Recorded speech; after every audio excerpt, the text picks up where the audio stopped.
Welcome back to the deep dive.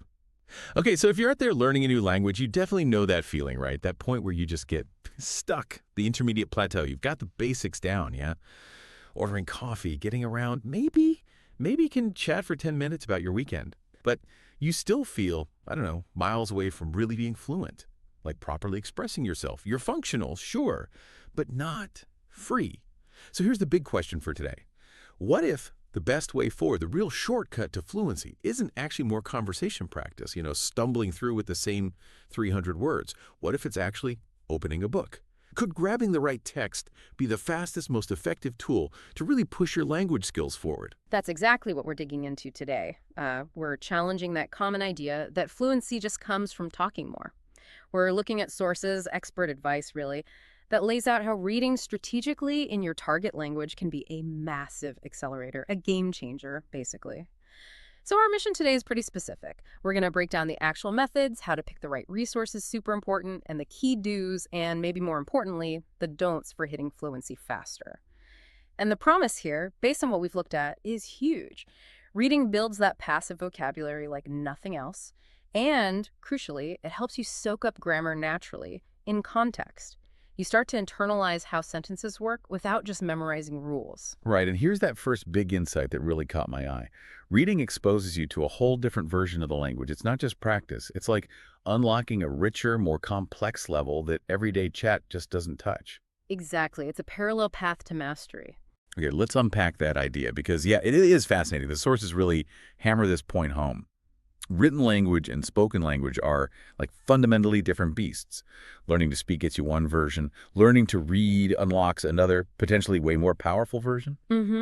And the difference in, let's say, quality and complexity is stark. Just think about how we talk every day, even in English. Spoken language is quick, it's messy sometimes, it's full of contractions going to, lots of filler words, yeah. And honestly, our daily speech isn't always grammatically perfect, is it? We rely on context, body language, shortcuts, basically, to get the meaning across fast. Yeah, we're kind of filling in the gaps for each other. It's about speed, not perfection. Precisely. Yeah. Now, compare that to written language. A book, an article, it has to stand on its own. It's way more expressive, usually richer in vocabulary, and it generally sticks to grammatical rules much more closely. It's more polished, permanent almost. It's like the formal wear of language compared to the comfy joggers of conversation. Huh. I like that analogy. Joggers versus formal wear. And the vocabulary difference is just massive. Spoken language relies on common, high-frequency words. Written language is where all the nuanced, descriptive, technical words live. Think about formal stuff. Academic papers, legal docs, literature, good journalism. These are places where people choose words carefully. No room for shortcuts there. And that difference creates this huge gap for language learners, right? You might recognize a word like, say, gorgeous or tedious if you see it written down. But think about it. How often do you actually hear someone drop words like that in just a normal casual chat? They're known, but maybe not often spoken. Exactly. The expert we looked at points to words like impeccable, meticulous, even precursor or verbs like scrutinize. The key finding isn't that these words are super rare. They're important for expressing complex ideas. It's just that in everyday chat, you often don't need them. They live mainly in text because text demands that kind of precision. Wow. So you can be pretty good at chatting, handle that 10-minute conversation easily, but still be totally unaware of hundreds, maybe thousands, of words that define more formal or intellectual discussion in that language. You can talk, but you can't really be articulate in the same way. That's it. And look, knowing the casual stuff is vital, right, to sound natural, to connect with people.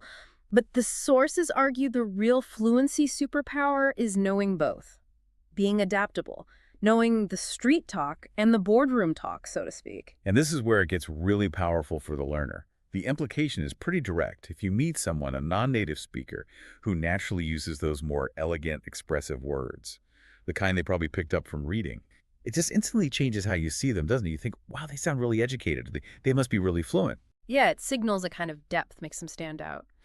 There is this great little anecdote in the material about this. The person telling the story thought their English was pretty good, read a lot, but then met someone who just casually used the word deleterious in conversation. Not a crazy hard word, but one they'd simply never heard spoken like that. And that one word, used so naturally, just elevated the whole impression of the speaker. It really stuck with them. That's the impact. So it really comes down to a choice, doesn't it? Do you just want to be functional, which is a great goal to start with, No. or do you want to kind of elevate things, sound more commanding, more capable, even if you never write essays or give formal talks? Getting into that polished side of the language, it's valuable. It changes perceptions. Definitely. And maybe more importantly, it changes how you feel about your own abilities. Sure. People notice and appreciate that extra range. It shows a real command, that ability to use written vocabulary smoothly in speech. That's the superpower reading gives you, access to sophistication. Okay, so we get the why. Reading unlocks this richer language. Now, the crucial how. If reading's the key, what exactly should we be reading? Because just grabbing any old book off the shelf, that's probably not going to work, is it? The sources really stress this. Choosing texts that are right for your level is absolutely make or break. Avoid burnout. Totally non-negotiable. And this ties directly into a big concept in language learning. Comprehensible Input, or CI. It wasn't the source's original idea, but they fully support it. And just quickly, for listeners, when we talk levels like B1, B2, we mean the CEFR, the European framework. It's just the standard way to gauge proficiency. B1 is that intermediate hurdle. B2 is often needed for uni or work. Right. Understanding that helps get the CI logic.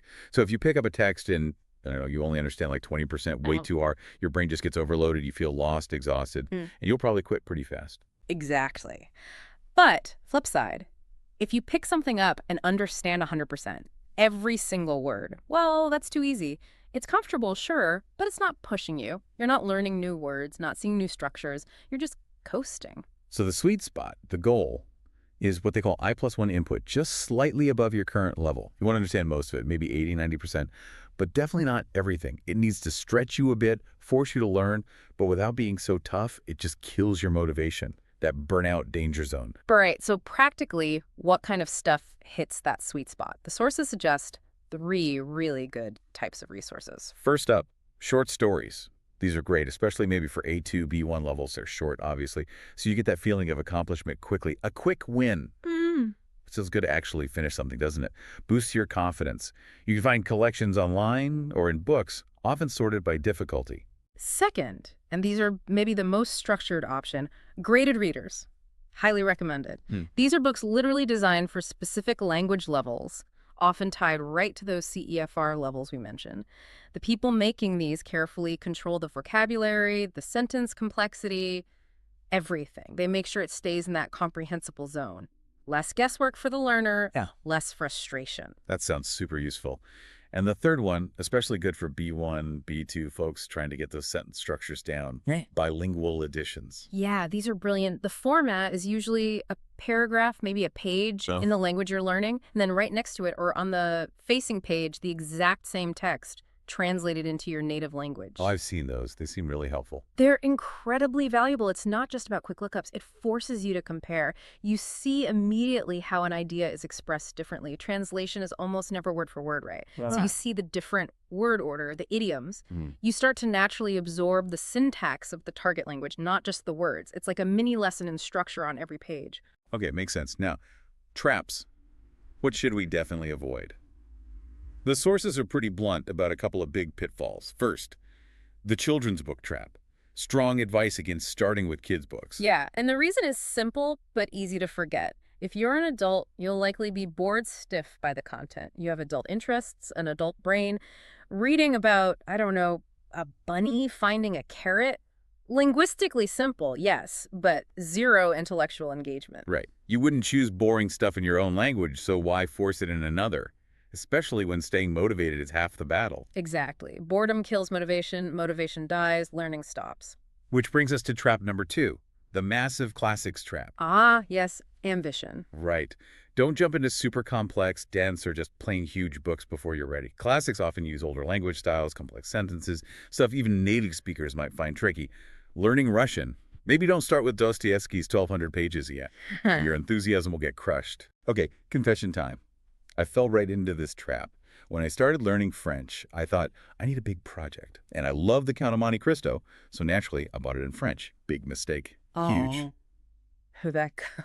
Predictably badly. I was maybe shaky B1, and this book is, what, almost 800 pages. Tiny print, dense paragraphs. It was just impossible. Every sentence had words I didn't know, complex grammar. I'd spend 10 minutes, look up 30 words, and feel totally defeated. So yeah, don't do that. Respect the CI principle. Pick something manageable. Perfect example. And the way to avoid both the boredom trap and the ambition trap.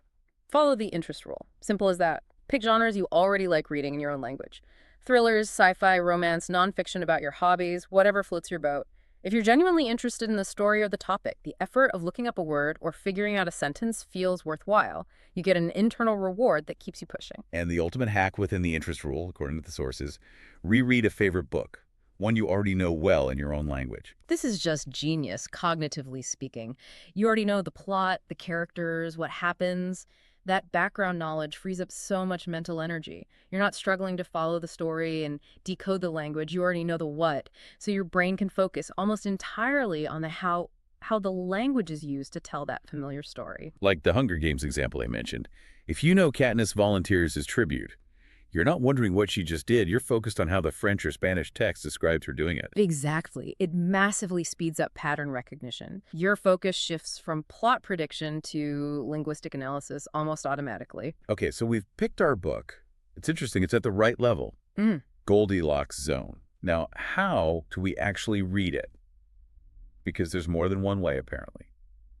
The sources talk about two different approaches: intensive and extensive reading, and knowing when to use, which seems pretty key to actually making progress and not just getting bogged down. Yeah, they're like different tools for different jobs. Use the wrong one and you're going to have a bad time. Leads straight to burnout.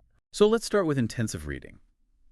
This sounds like the sort of deep study we did in school, right? Pretty much. It means reading slowly, carefully, stopping to look up every unknown word, underlining things, maybe making notes about grammar, really analyzing sentence structure. Okay, sounds thorough. It is. It's great for really understanding a piece of text deeply. You're breaking it down, figuring out exactly how it works grammatically. Very powerful for focused learning.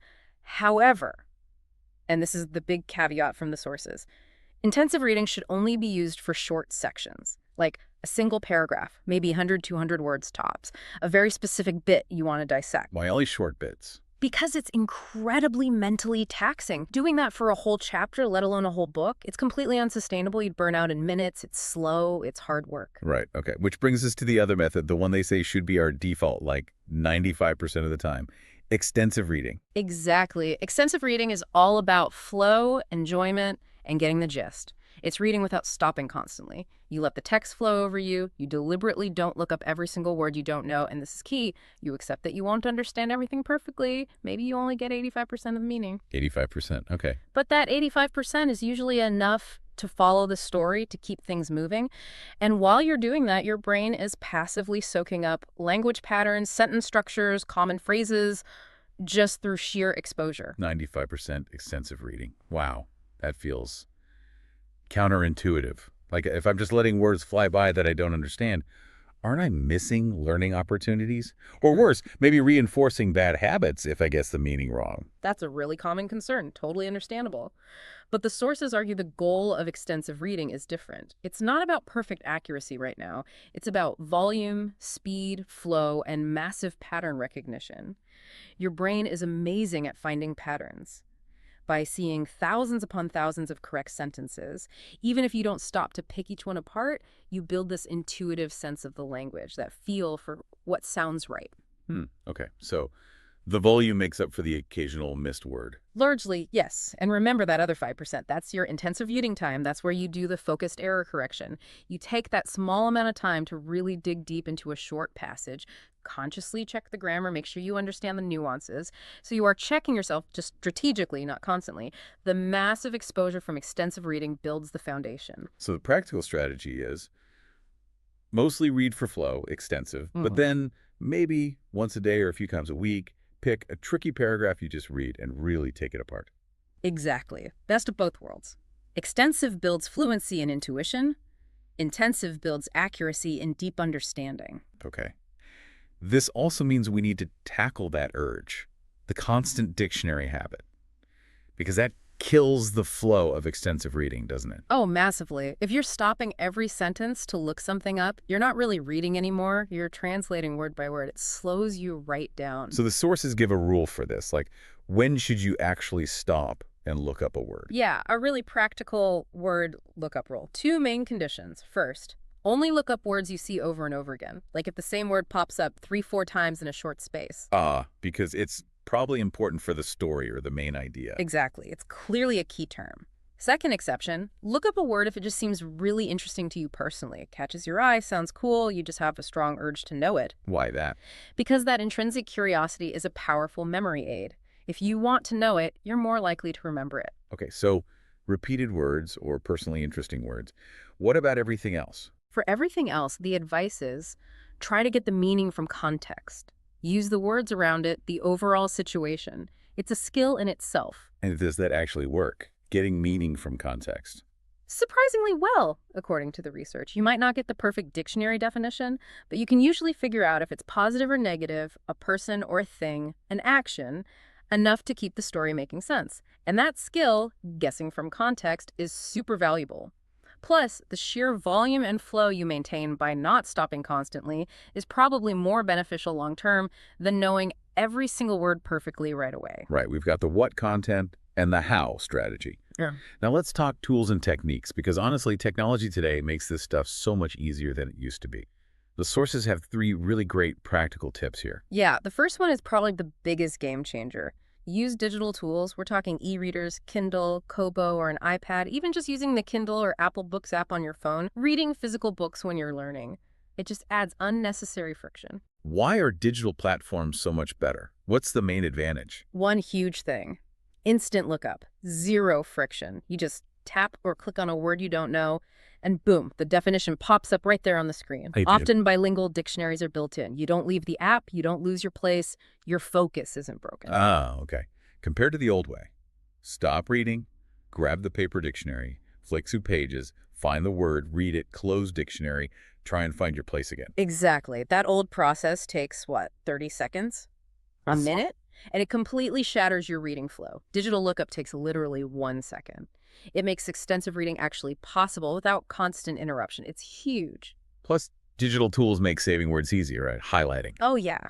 You can easily highlight words or whole phrases you find interesting with just a swipe. It automatically creates a list for you. So you're building this personal vocabulary list as you read without any extra effort. You can review it later.